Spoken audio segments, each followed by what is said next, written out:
안녕하세요. 저는 오랜 결혼 생활 동안 가족이라는 이름 아래 제 모든 것을 희생하며 살다가 그 지긋지긋한 민낯에 치를 떨고 모든 관계를 끊어낸 여자입니다. 결혼이 제게 남긴 것은 상처뿐인 마음과 굳은 살이 박힌 두 손뿐이었지만 그 끝에서 저는 비로소 제 진짜 인생을 되찾은 것 같아요. 저는 젊을 때 친구의 소개로 남편을 만났습니다. 남편은 작은 이벤트 기획사를 운영했었는데요. 저는 그때 꽃에 관심이 많아서 꽃꽂이 과정을 수료하고 관련 공부도 하면서 부모님과 함께 꽃집을 운영하고 있었습니다. 남편 역시 이벤트 회사 특성상 꽃이 굉장히 중요했었는데 저보고 직업까지도 자기랑 천생연분인 것 같다면서 우리는 운명인 것 같다고 하더라고요. 그러면서 자기랑 만나달라고 열렬히 구애를 했죠. 남편은 자기가 이 일을 시작한 지 오래되진 않았지만 너무 잘해보고 싶다면서 본인이랑 제가 부부 겸 동업자로서 같이 일을 해나가면 얼마나 좋겠느냐 하더라고요. 저도 그때는 남편의 이야기가 참 좋아 보였습니다. 부부끼리 같이 일하고 서로 돕고 너무 이상적이잖아요. 게다가 남편 자체도 그때 당시에는 참 괜찮은 사람처럼 보였습니다. 진취적이고 남자답고 자신감이 넘쳤었죠. 가족에 대한 사랑도 많아 보이고요. 이런 남자라면 결혼해서도 믿고 살 수 있겠다 싶었습니다. 그런데 그 남자와 짧은 연애 끝에 바로 결혼도 하게 되었는데요. 하지만 동업자로서 같이 사업을 운영하겠다고 또 직원들을 고용할 테니 저는 그 직원들을 관리하는 일만 도와달라던 남편의 말과 달리 저는 내내 일선에서 가장 바쁘게 일을 해야 했습니다. 하지만 그러면서도 가족이라는 이유로 월급도 제대로 못 받는 직원도 아니고 거의 노예나 다름없는 역할을 해야 했죠. 결혼 초 남편은 사업을 시작한 지 얼마 되지 않았기에 당연히 회사는 작고 불안정했습니다. 직원도 마땅히 없었고요.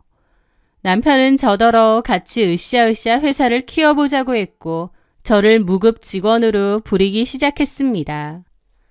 저는 남편을 도와 그가 수주한 모든 행사의 플라워 디자인과 장식을 도맡아 했습니다. 남편은 적극적으로 기업의 창립 기념회, 결혼식, 고이연 등등 여러 행사의 계약을 따왔고 저는 초반에는 마땅한 직원도 없이 저 혼자서 그것들을 다 만들어야 했어요. 새벽 4시면 어김없이 일어나 차가운 새벽 공기를 뚫고 꽃시장으로 향했습니다. 남편이 정해준 빠듯한 예산에 맞추기 위해 상인들과 억척스럽게 가격을 흥정해야 했고 그렇게 가져온 꽃들을 가지고 손바닥만한 작업실로 향해야 했습니다. 그곳은 워낙 좁아서 작업하기도 정말 힘들었죠. 남들은 꽃 만지는 일을 한다고 하면 여성스럽고 예뻐 보인다고도 생각하겠지만 전혀 아니었습니다. 바닥에는 신문지를 깔고 수백 송이의 장미가시를 맨손으로 제거하고 꽃을 컨디셔닝하고 물통을 나르고 딱딱한 플로럴 폼을 자르는 모든 과정은 고된 육체 노동이었거든요. 남편은 자기가 적극적으로 계약을 따와서 우리 사업이 갈수록 번창하는 거라며 거들먹거렸지만 그 뒤에는 밤을 새우며 일을 하는 제가 있었죠. 하지만 그런 노력에도 제 통장에는 월급 한 번 찍히는 일은 없었습니다. 남편에게 제 인건비에 대해서 물어본 적도 있어요. 그런데 제 물음에 남편은 이해할 수 없다는 듯 되묻더라고요. 월급은 무슨 월급이야? 우리 부부잖아. 내 돈이 네 돈이고 네 돈이 내 돈이지. 그리고 결국 다 우리 가족 좋자고 하는 일인데 무슨 따로 월급을 달라는 거야. 당신은 이 사업의 동업자야. 동업자가 무슨 월급을 받아. 직원도 아니고. 참나. 라는 식으로 넘어가곤 했죠. 그런가 싶어서 그냥 저냥 넘어갈 때도 많았는데 나중에 보니 남편에게 저는 아내이자 동업자가 아니라 돈 한 푼 들어가지 않으면서 쇠가 빠지게 일해주는 만만하고도 유용한 도구일 뿐이었더라고요. 게다가 똑같이 밖에서 일을 함에도 집안일이나 자식들 육아도 자연스레 제 몫이 되었습니다. 남편은 계약을 따내기 위해 술자리가 잦았고 가정에는 꽤나 무관심했거든요. 시간이 흘러가면서 남편의 사업이 잘 되며 꽤 안정적으로 변해갔고 그러면서 남편은 옷차림과 차도 바꿨습니다. 얼굴도 번들번들해졌죠. 반면 죽어라 뒤에서 일만 하는 제 손은 점점 거칠어졌고 손톱 밑에는 늘 흙대가 끼어 있었습니다.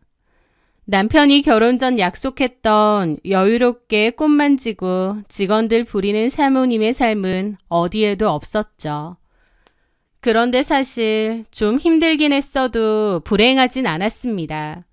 어쨌든 바쁘게 살았고 점차 형편도 나아졌으니 좋았어요.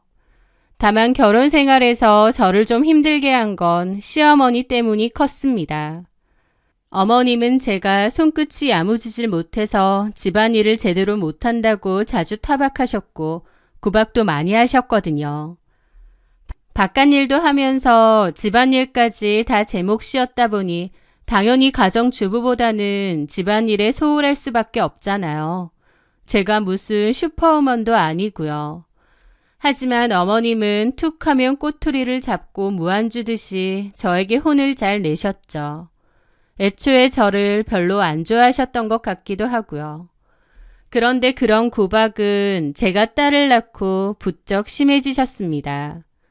제가 첫째 딸을 낳자 어머님은 대놓고 딸을 낳았다고 마음에 안 들어 하시면서 구박을 더 심하게 하셨거든요. 계집애는 살림 미천이라지만 대를 이을 아들만 하겠냐며 당장 아들 낳으라고 하루가 멀다 하고 저를 닥달하고 힘들게 했습니다. 그나마 다행이라면 다행인 게 둘째는 아들을 낳게 되었고 그러면서 어머님의 아들 닥달은 멈추게 되었죠. 그런데 또 문제가 어머님이 너무 대놓고 첫째 딸과 둘째 아들을 차별하시는 거예요. 저희 아들에게는 값비싼 게임기니 옷이니 척척 사주시고 필요한 게 있으면 뭐든 말하라고 하면서 어와둥둥하셨죠. 반면 저희 첫 딸에게는 그런 선물도 없었고 딸이 뭐 갖고 싶다고 말이라도 하면 어김없이 불호령이 떨어졌습니다. 계집애가 뭔 벌써부터 욕심을 그렇게 부려. 집안 기둥 뿌리 뽑을래? 그러면서 저한테도 그러시는 거예요. 너 제 교육 잘 시켜라. 기집애들 허영 부리기 시작하면 골치 아프다. 그럴 돈 있으면 현중이한테나 투자해. 쓰잘데기 없는 계집애들보다 아들한테 한 푼이라도 더 투자하고 가르치는 게 현명한 거다. 라고 하시면서요. 어머님이 심하게 둘을 차별하고 아들만 어와둥둥했는데 그 때문에 저희 아들은 자기밖에 모르는 아나무인이 되었고 큰딸은 할머니 눈치를 보느라 늘 주눅이 든 채 기가 죽어 살았습니다. 둘 다 저에게는 너무 소중한 자식들인데 어머님 때문에 그렇게 되는 게 얼마나 화가 나고 안타까웠겠나요. 어머님께 좋게도 말해보고 강하게도 말해봤지만 어디서 시어머니한테 이래라 저래라 하느냐며 저한테까지 화를 내고 펄쩍 뛰셨죠. 당연히 남편에게도 얘기했는데 남편은 마치 남의 자식 얘기라도 하는 양 무관심하게 대답하곤 했습니다.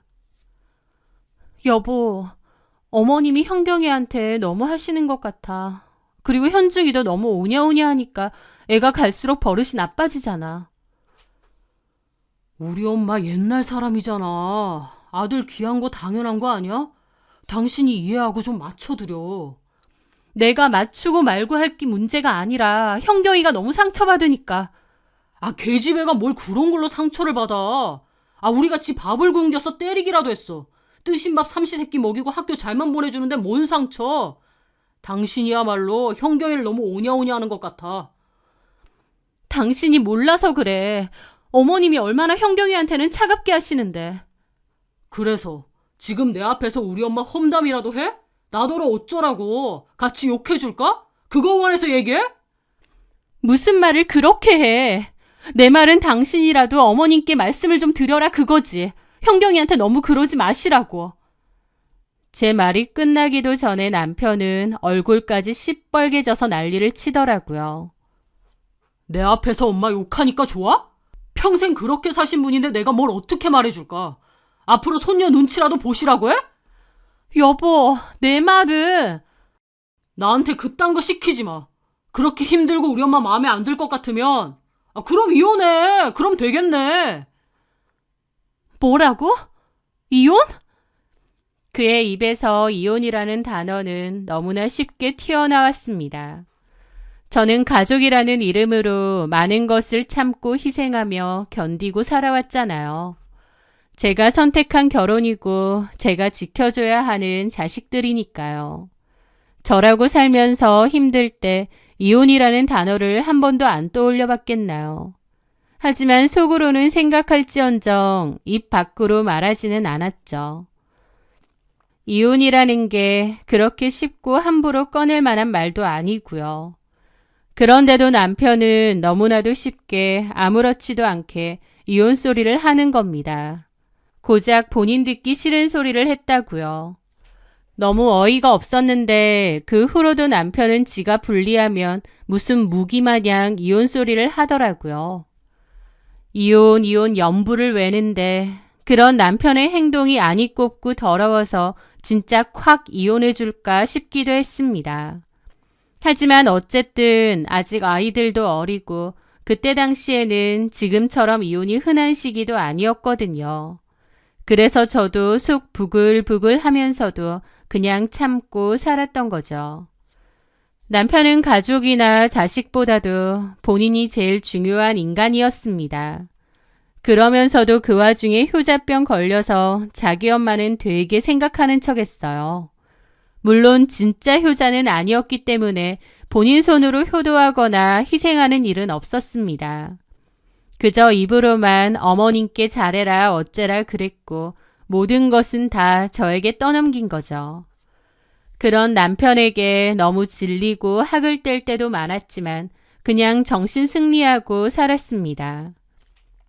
결혼 생활이 별거냐, 남들도 다 이러고 산다는 생각이 있었기에 그냥 저냥 참고 살았던 거죠. 자식들도 있었고 도저히 못 참겠다, 이혼해야겠다 싶은 사건까지는 없었으니까요. 그런데 그 사건이 결국 생겼던 겁니다.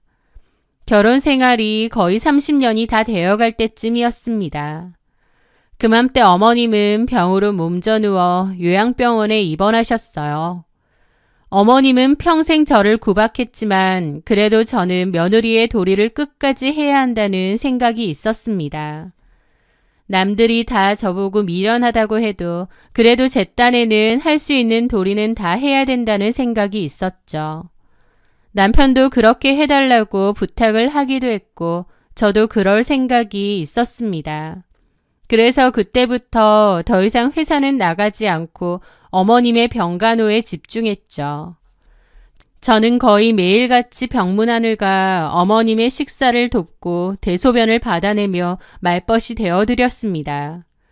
병원에서는 저보고 다 효부라고 저희 어머님에게 며느리 잘 뒀다고 칭찬하고 그랬는데 정작 저희 어머님은 며느리인데 당연히 해야지 뭐 특별한 거라고 하셨습니다. 하지만 어머님도 워낙 무뚝뚝한 성격이시다 보니 말만 저렇게 하지 속으로는 저에 대한 고마움과 미안함이 조금이라도 있으실 거라고 생각했어요. 저도 그렇고 많이 미워했던 저희 딸에게도요. 그렇게 믿고 있었는데 물론 그것도 나중에 보니 전혀 아니었습니다.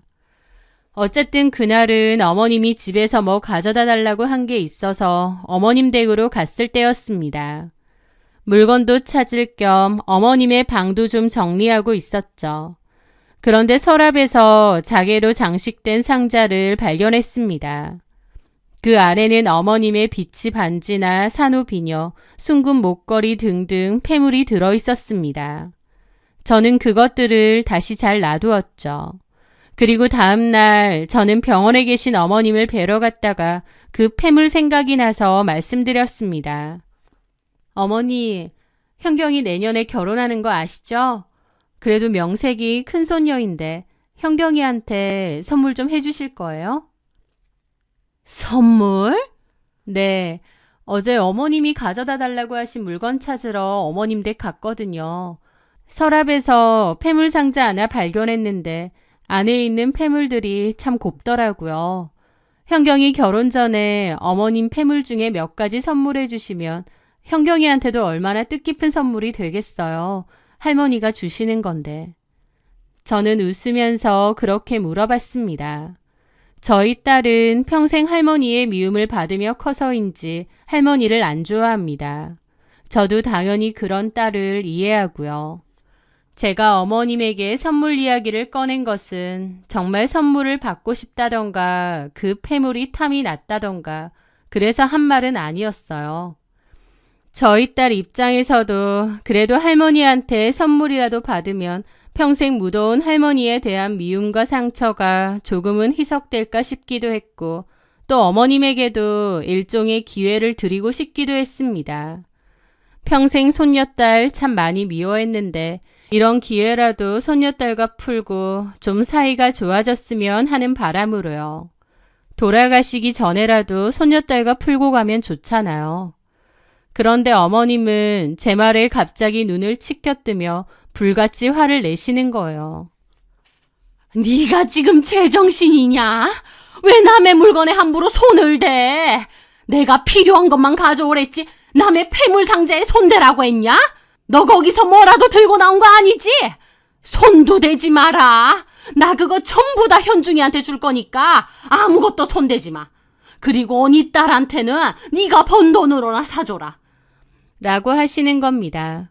어머님의 그 반응에 저도 너무 놀라기도 하고 진짜 끝까지 너무하시는구나 싶어서 화도 나더라고요. 평생 구박만 했던 시어머니인데 뭐 예쁘다고 그렇게 헌신하면서 마지막까지 간호하냐는 소리를 귀에 박히도록 들은 저입니다. 그럼에도 며느리라고 제 할도리는 하겠다고 하루가 멀다 하고 어머님 찾아와서 간호하고 도와드렸어요. 제 생활 다 포기하면서요. 그동안 고생하고 희생한 저를 생각해서라도 손녀한테 폐물 몇 가지 주는 게 그렇게 힘든 일인가요? 심지어 남한테 주라는 것도 아니고 본인 친손녀딸인데요. 그 어린애한테 할 말 못할 말 가리지도 않고 상처 줬으면 이제라도 좀 미안한 마음이라도 있으셔야죠. 제 딴에는 어머님이 연세도 많으시고 건강 상태도 많이 좋지 않으셨기 때문에 돌아가시기 전에 그 폐물들이라도 딸한테 선물하고 관계를 조금이라도 풀고 가셔라. 그래야 어머님도 마음이 편하지 않겠냐 그런 뜻이었습니다. 죽을 때 폐물 싸들고 갈 것도 아니니 결혼 앞둔 손녀한테 선물하면 얼마나 좋겠나요. 그런데 어머님은 펄쩍펄쩍 뛰면서 그럴 생각 없다고 그리고 그 폐물들은 저희 아들한테 줄 거니 손도 대지 말라고 하시는 거예요.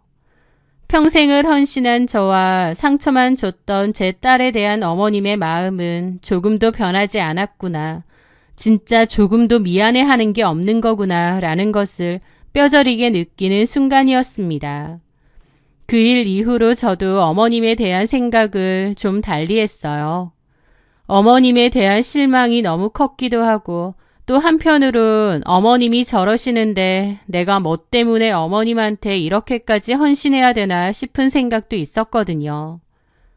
저 예뻐하고 좋아해 주신 분도 아닌데 다 의미 없게 느껴졌죠. 물론 남편하고 계속 살 거라면 어머님도 외면할 수는 없는 처지였습니다. 하지만 저런 식으로 생각하시는 걸 보니 저도 어머님에 대한 정이 너무 떨어지더라고요. 그럼에도 어머님의 병간호를 계속했던 건 어머님의 상태가 그리 좋지 못해서였습니다. 언제 돌아가셔도 이상하지 않을 상태라는 건 병원에서 익히 들었기에 마지막 가시는 길만이라도 그냥 옆을 지켜드리자라는 결심이 있었던 거죠. 하지만요, 결국 그 결심마저도 지켜지지 못했습니다. 제가 포기했냐고요? 아니요. 남편놈이 제 결심을 시원하게 걷어찼죠. 그맘때 남편의 행동은 부쩍 수상하고 이상했습니다. 안 하던 짓을 막 하더라고요. 갑자기 값비싼 향수를 사와서 뿌리질 않나, 평소에는 잘 입지도 않는 몸에 붙는 셔츠를 사입질 않나, 피부 관리에 몸 관리까지 외모에 신경 쓰기 시작했습니다. 클라이언트 미팅이라는 핑계로 잦은 저녁 약속이 생겼고 제게 사소한 일로 짜증을 내며 꼬투리를 잡으려 하더라고요.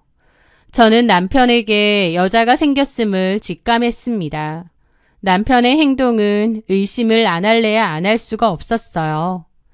그러던 어느 날 늦게까지 일을 해야 한다는 남편의 말이 의심스러워 차를 몰고 남편의 사무실 앞에서 기다렸습니다. 그런데 아무리 기다려도 남편은 나오지 않더라고요. 결국 포기하고 집으로 왔는데 남편이 제 미행 사실을 알고 있는 겁니다. 그리고선 저를 조롱하듯이 말하는 거예요. 사무실 앞에서 나 지켜보고 있었지. 왜 그러냐? 나이 들어서 의부증 환자 됐어? 바쁘게 일하는 사람 그렇게 의심이나 하고 잘하는 짓이다. 그럴 시간 있으면 우리 엄마 간호해놔도 신경 써. 라는 거예요. 기가 막혔죠. 남편은 저를 자기 엄마 간병이나 해주는 사람 취급하면서 모욕을 주더라고요. 이 모든 상황을 지켜보던 딸이 저한테 얘기를 했습니다. 엄마, 요즘 아빠 때문에 많이 힘들지? 아니야, 그런 거. 나한테는 다 솔직하게 말해도 돼, 엄마. 괜찮아. 그리고 너도 내년에 결혼해야 되고 신경 쓸 거 많은데 엄마 아빠 일까지 신경 쓸 필요 없어. 엄마가 이렇게 힘들어하는데 내가 어떻게 마음 편하게 결혼을 하겠어. 내가 엄마 도와줄게. 결국 저는 딸에게 모든 것을 다 털어놓았습니다. 아빠에게 여자가 생긴 것 같고 의심이 가는데 증거를 잡기 힘들다고요. 딸은 저 대신해서 인터넷으로 이것저것 열심히 찾더라고요. 그러더니 저보고 유료로 돈을 내는 스파이 어플을 알아온 겁니다. 가격이 상당히 비싸긴 한데 폰에 깔아두면 그 사람이 사용하는 통화 내용, 문자, 폰 사용 내역이 다 제 메일로 들어오는 방식이더라고요. 저는 가격이 얼마든 간에 제 눈으로 증거를 확인해야겠다고 생각했고 딸은 남편 몰래 그 어플을 깔았습니다. 그 어플은 일반적으로 인터넷에서 다운로드 받아서 쓰는 게 아니라 암암리의 판매자로부터 어플 파일을 메일로 전달받아서 핸드폰에 직접 설치해야 한다고 하더라고요. 너무 복잡하고 어려웠는데 저희 딸이 알아서 해주었습니다. 하여튼 그렇게 긴가민가 하면서 깔게 되었는데 제 생각 이상으로 효과는 확실했고 결국 저는 남편의 추악한 진실과 마주하게 되었습니다. 남편이 통화하는 모든 내용은 다 녹음이 되어 저에게 전달이 되었는데 제 예상대로 역시나 상간녀가 있더라고요. 그리고 그 둘의 관계는 제 생각 이상으로 깊고 심각했습니다. 저랑 이혼도 안 했는데 지들끼리 재혼이 어쩌고 할 정도로요. 그 여자의 정체는 대화로 유추를 해보니 알 수 있었습니다. 남편이 행사를 진행할 때 자주 부르는 행사 전문 MC였거든요. 남편 회사와 일을 자주 하다가 눈이 맞은 것 같더군요. 녹음된 통화 내용 속에서 남편은 상간녀에게 저를 험담했습니다.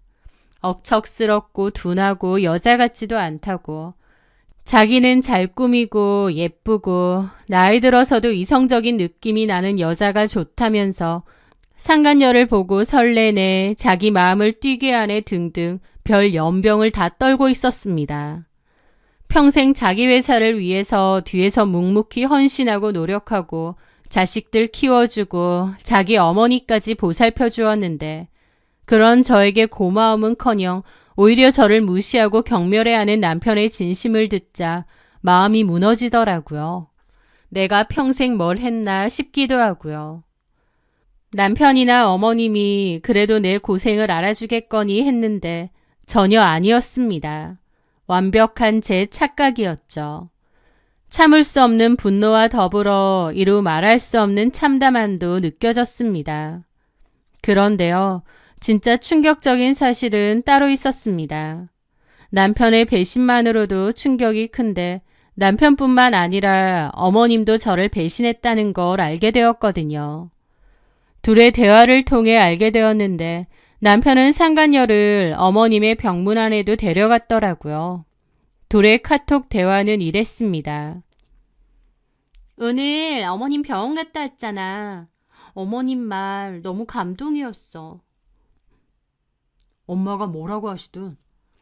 내가 너무 예쁘고 마음에 든다고 새 며느리 하라고. 그러면서 나한테 아끼시던 팸을 주셨잖아. 너무 감동. 와, 우리 엄마가 그거 자기 주셨구나. 우리 엄마가 진짜 아끼는 건데 자기가 엄청 마음에 들었나 봐. 그랬나 봐. 나도 어머님한테 잘해야 될 것 같아. 말도 예쁘게 하네. 그런 대화였습니다. 너무 충격이었죠. 평생 가정을 지키고 본인의 병수발까지 해주는 며느리를 이렇게 쉽고 아무렇지 않게 배신하다니요. 게다가 아까워서 손녀한테는 못 주겠다던 그 폐물을 그 상간녀에게 아무렇지 않게 선물하고 새 며느리니 뭐니 그딴 소리까지 하신 거예요. 제가 두 눈 멀쩡히 뜨고 살아있는데요. 남편놈과 어머님의 행동에 저는 완전히 무너지고 말았습니다. 가족이라고 생각했는데 그들에게 나는 뭘까 싶더라고요. 남편에게도 어머님에게도 저는 언제든 버리고 교체할 수 있는 소모품, 그 이상도 이하도 아니었던 거였습니다.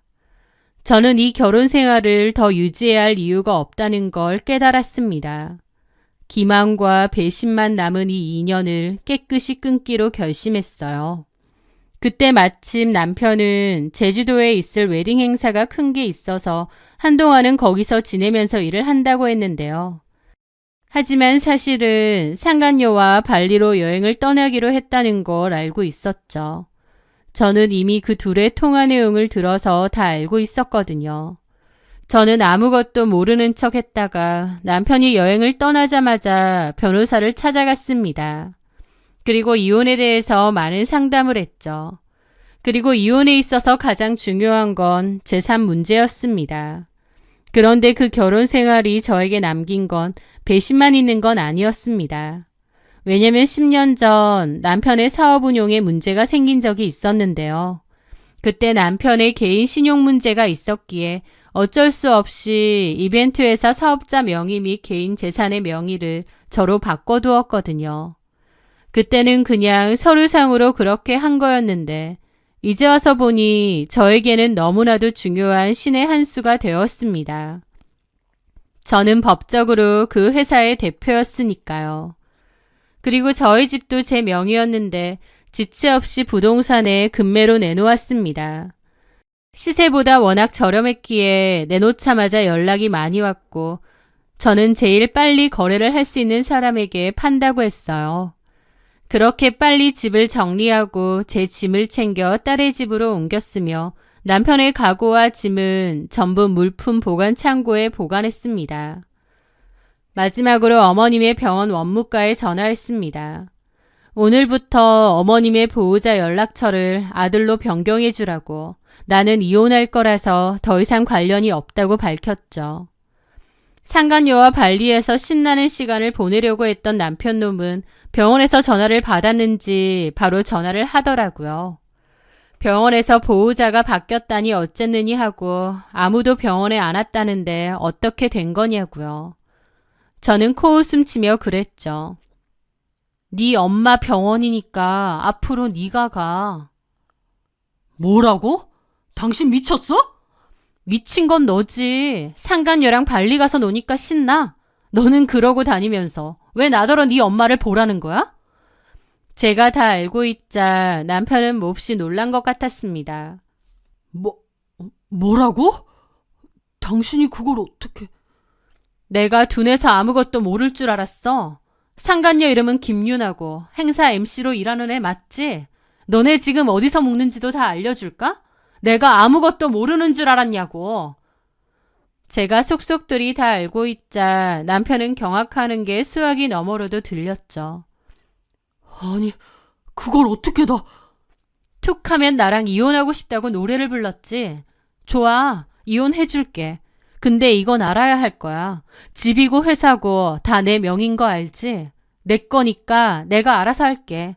평생 당신 밑에서 개고생하고 당신 엄마 병수바 들고 이제 배신까지 당했는데 이 정도는 내가 다 해야 되는 거 아니야? 저는 그 말을 끝으로 전화를 끊었습니다. 그리고 다음 날 저는 남편의 짐가방들을 끌고 어머님의 병실을 찾아갔습니다. 어머님은 저를 보자마자 왜 며칠 동안 나타나지도 않느냐고 난리를 치더라고요.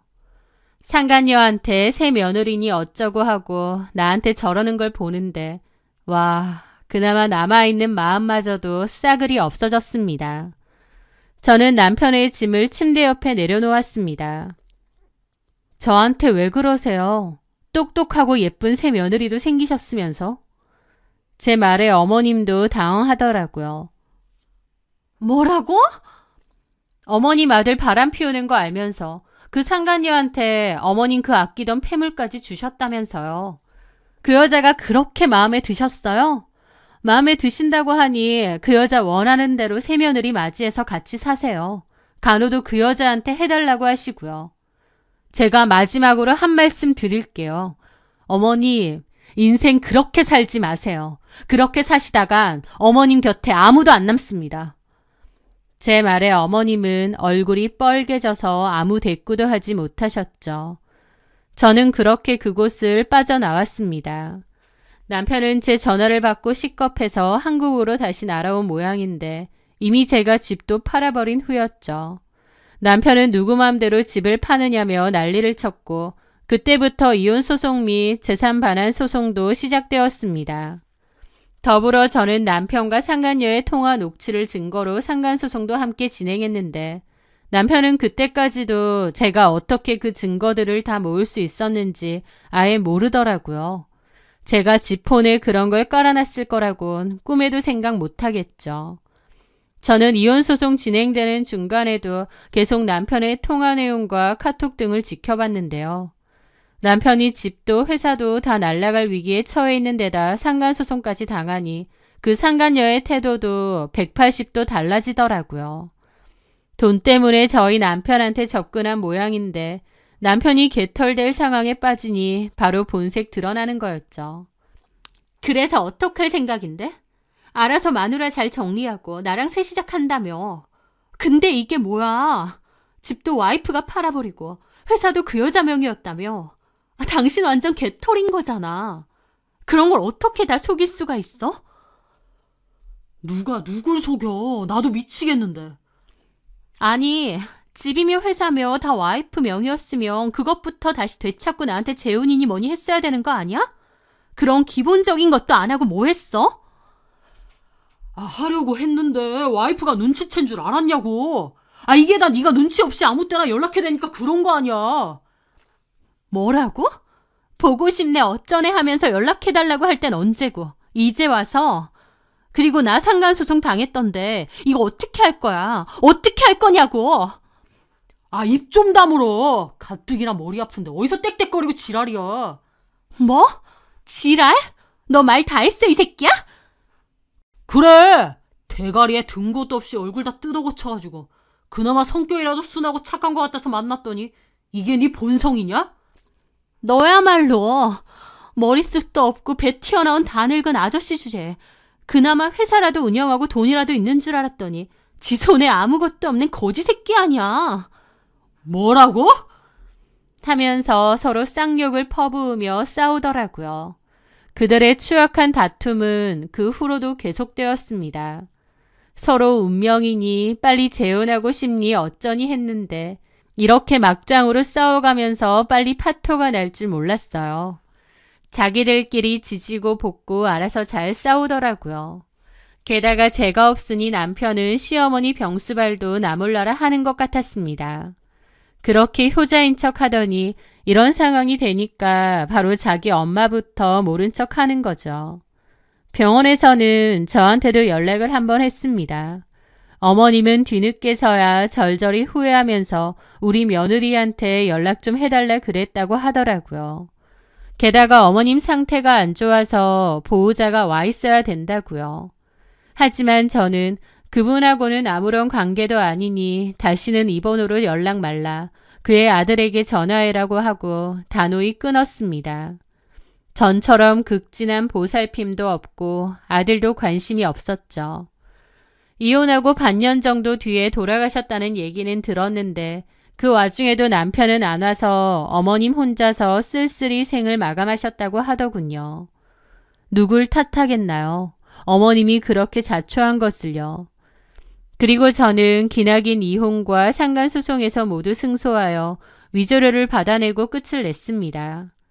집 판돈과 회사 정리자금에 대해서는 어쩔 수 없이 일부 재산 분할이 이루어지기도 했어요. 하지만 제 지분을 상당히 인정받았기에 남편도 회사를 거의 날린 거나 다름없었고 또 그들에게 제대로 골탕을 먹인 것만으로도 너무 통쾌했습니다. 남편과 상간녀는 완전 원수지간이 된 것 같았고 업계에서 불륜 관련 소문까지 쫙 돌아서 다시 일하는 것이 쉬운 일이 아니겠더라고요. 저는 남편과 깨끗이 이혼을 한 뒤 모든 것이 정리되고 나서 작은 꽃집을 차렸습니다. 이제 제 손은 더 이상 누군가를 위한 희생을 하는 손이 아니라 저를 위해서 행복을 피워내는 도구로 쓰고 싶었거든요. 한때 너무 고되게 일을 해서 꽃을 보는 것조차도 스트레스를 받을 때가 있었는데 이혼 후 저의 가게를 꾸려가며 제가 원해서 일을 하게 되니 더할 나위 없이 행복하고 좋더라고요. 평생을 남편과 시어머니를 위해 희생하며 살았지만 돌아온 것은 끔찍한 배신이었습니다. 가족이라는 이유로 그 많은 희생을 했는데 결국 그 희생이 무의미했다는 걸 깨달은 순간 너무 가슴 아팠죠. 너무 화가 나고 씁쓸하기도 한데 또 어떻게 생각해보면 그런 시절이 있었기에 지금의 저도 있고 또 지금의 삶을 더 행복하고 감사하게 여길 수 있는 게 아닌가 싶어요. 그리고 그 누구보다 든든하게 제 편이 되어주는 저희 딸도 있고요. 제 딸은 저와 달리 자신의 주장을 명확히 말할 수 있고 아니다 싶을 때 과감하게 끊어낼 줄도 아는 그런 현명하고도 용기 있는 결혼 생활을 하길 바랍니다. 저희 딸은 야무지고 똑똑해서 잘 해내지 않을까 싶고 저도 많이 응원해주고 싶어요. 적지 않은 나이지만 새롭게 제 삶이 시작된다고 생각하고 밝고 씩씩하게 잘 살아가 보렵니다. 제 사연 들어주셔서 감사합니다.